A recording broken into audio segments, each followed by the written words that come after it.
तो यहां परमात्मा हमें याद दिला रहे हैं, जैसे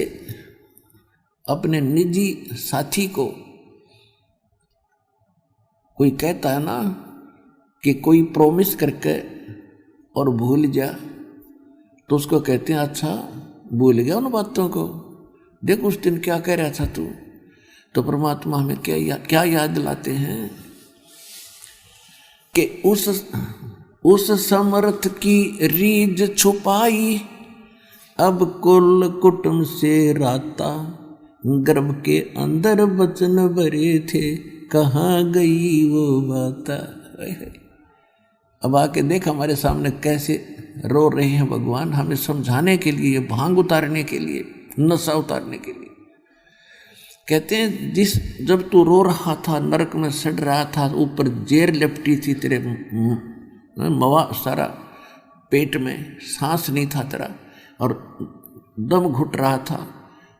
तब तो तू कहता है भगवान तेरे बिन मेरा कोई नहीं, एक बार मुझे छोड़ दे, यहाँ से ठीक ठाक निकाल दो, मेरी बॉडी सुरक्षित रखियो, आपकी भक्ति करा करूँगा और कोई बकवाद नहीं करूँगा। अब मुझे पता लग गया है मैंने बहुत गलतियाँ की। फिर याद दिलाते हैं उसने रहम किया तेरे पे, तेरा सुरक्षित शरीर बाहर निकाल दिया और आज तो फिर बकवादों में लग गया, भगवान भूल गया और इस परिवार कुटुंब को अपना मान बैठा। कहते उस समर्थ की रीझ माने प्रसन्न होकर तेरे पर जो रहम किया, उस समर्थ की रीझ छुपाई, अब तो कुल कुटुंब रहता इसमें लीन हो गया और गर्भ के अंदर बचन भरे थे, अब कहाँ गई वो बात। अपने आत्मा उस मालिक ने क्या जरूरत थी आपसे ये बातें आकर कहने की, इसे गंदे लोक में आए और इसे पवित्र स्थान को छोड़ के,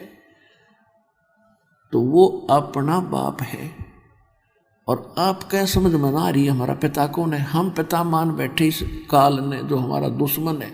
यो ब्रह्म 21 ब्रह्मांड का स्वामी, ऋषि की कसाई की पूजा करते रहे, कसाई हमें पाल रहा है जैसे बकरे पालते हैं।